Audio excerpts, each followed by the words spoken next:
Bonjour à tous, je suis très heureux de vous retrouver pour cette vidéo qui risquerait de vous plaire. Je suis certain que vous n'utilisez pas du tout ou pas assez cette fonctionnalité qui pourtant pourrait vous faire gagner beaucoup de temps. Aujourd'hui, je vous montre comment scanner depuis votre smartphone et ça que vous soyez sur iOS ou Android. C'est l'actu web et ça commence juste après ça.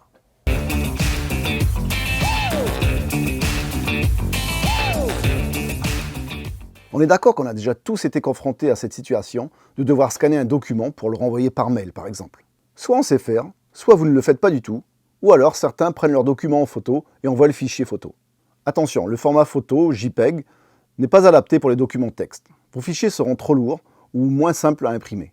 Enfin, si vous prenez un document en photo, pensez au cadrage. Celui-ci ne sera pas adapté. En général, le bas du document est plus large que le haut. Du coup, je vous déconseille vraiment de passer par une photo.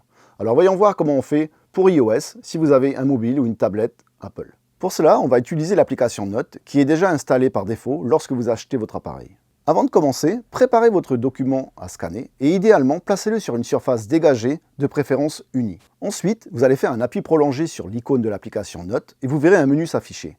Sélectionnez « Scanner un document ». Une fenêtre s'ouvre et vous devez placer votre mobile au-dessus du document à scanner. L'application va tenter de détecter elle-même les bords du document et vous allez entendre le déclenchement automatique de l'appareil photo. Un aperçu vous est proposé. Pour visualiser le rendu, rendez-vous dans la bibliothèque en cliquant sur l'icône en bas à gauche.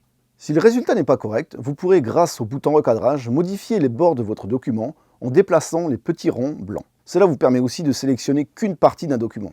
Lorsque c'est correct, cliquez sur OK en bas à droite. Vous avez le choix d'appliquer un filtre sur votre document. Noir et blanc, photo, éclaircir, bref, le rendu sera amélioré. Enfin, vous pourrez faire pivoter votre document si le besoin s'en fait ressentir en appuyant sur ce bouton. Après avoir appliqué toutes les options, reprendre un nouveau scan pour ajouter une nouvelle page si besoin, ou le valider en cliquant une nouvelle fois sur le bouton OK en haut à gauche. Une fois terminé, cliquez sur Enregistrer en bas à droite. Votre document est maintenant prêt à être exporté. Sélectionnez-le, puis utilisez le bouton Partage en haut à droite. À vous de choisir un export parmi une application de messagerie telle que WhatsApp, Messenger, ou alors une application de mail, ou encore un enregistrement dans vos fichiers. Pour cet exemple, je vais choisir l'application Gmail. Vous voyez, je retrouve bien ma pièce jointe au format PDF. Pour Android, il n'existe pas d'application installée nativement. Vous devrez installer une application pour le faire. Il en existe plusieurs. Pour l'exemple, je vous conseille d'installer l'application Microsoft Office. En version mobile, cette application est gratuite. Et en plus, vous pourrez utiliser tous les autres modules tels que Word, Excel, PowerPoint. Bref, un vrai couteau suisse de la bureautique. Donc depuis le Play Store, vous allez devoir télécharger puis installer l'application. Bon, ça, je vous laisse faire vous-même. Comme sur iOS, restez appuyé sur l'icône Office et choisir Scan.